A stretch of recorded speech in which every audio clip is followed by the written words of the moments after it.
President Trump gave the order to strike at Iran's key nuclear weapons facilities over the weekend. With a clear mission and a clearly outlined scope of involvement, our military did what no country on earth could do. That is, frightened our enemies and adversaries abroad and at home. The United States strikes nuclear targets in Iran. That's my focus in today's preamble.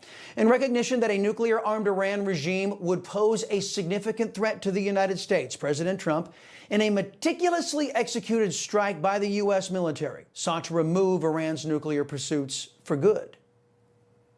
A short time ago, the U.S. military carried out massive precision strikes on the three key nuclear facilities in the Iranian regime: Fordow, Natanz, and Esfahan.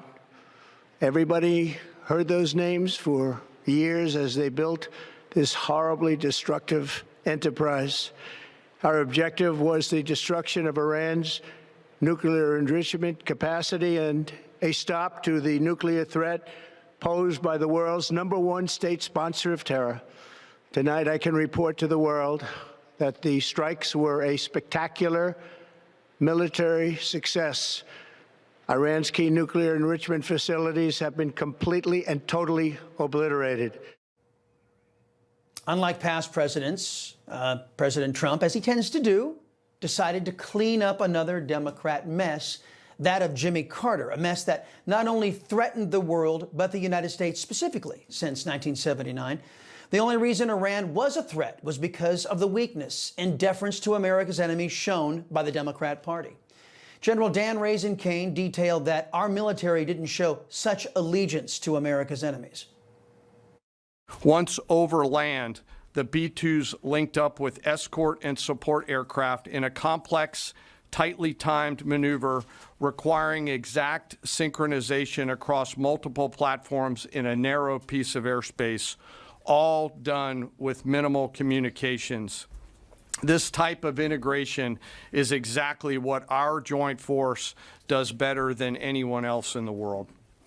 At approximately 5 p.m. Eastern Standard Time last night, and just prior to the strike package entering Iran, a U.S. submarine in the Central Command Area of Responsibility launched more than 24 Tomahawk land attack cruise missiles against key surface infrastructure targets at Esfahan.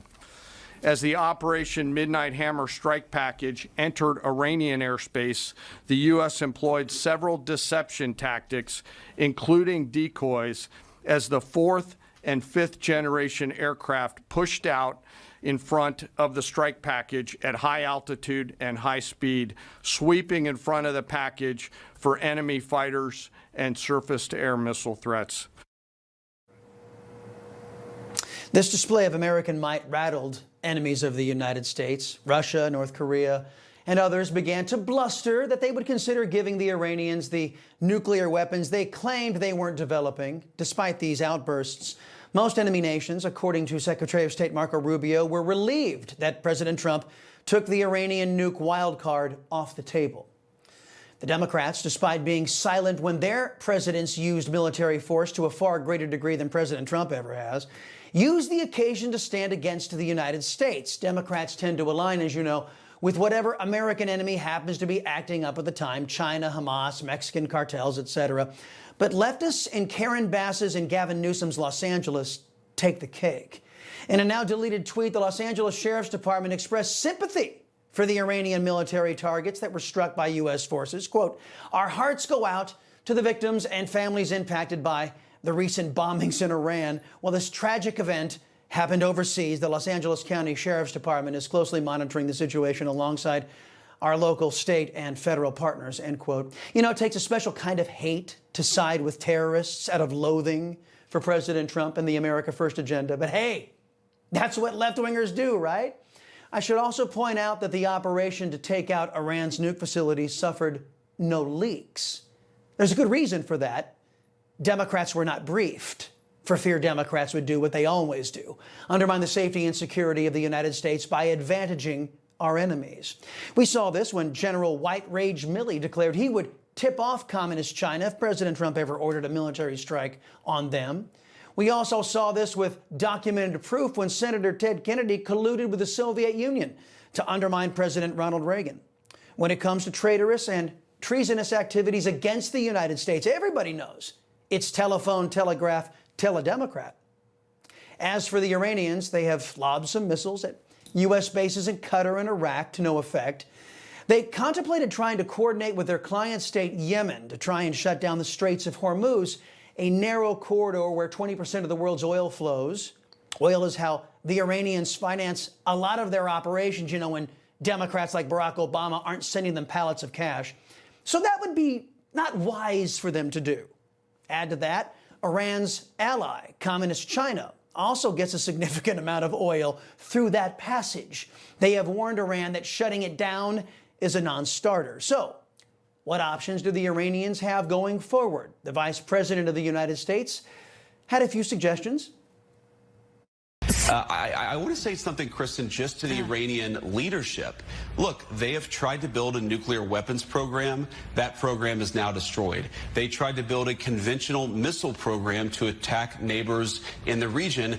That missile program has shown to be a failure. They have funded terrorism aggressively in the region, and now most of their terrorism proxies are destroyed. The Iranians are clearly not very good at war. Perhaps they should follow President Trump's lead and give peace a chance. If they're serious about it, I guarantee you the President of the United States is too.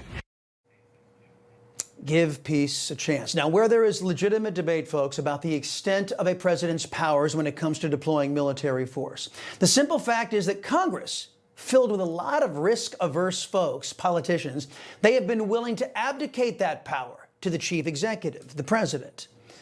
What's also true, no, we are not at war with Iran. The U.S. has concluded that the Iranian regime is in material breach of the Nuclear Non-Proliferation Treaty, a treaty that Iran is a signatory to.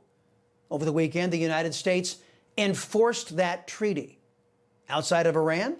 Well, after watching the power of the United States, it is my sincere hope that enemies of America like, Communist China, a country that is undertaking unrestricted warfare against the people of the United States as we speak, my hope is that they contemplate what it would mean for them if the United States decide to return the favor and undertake some unrestricted warfare of our own.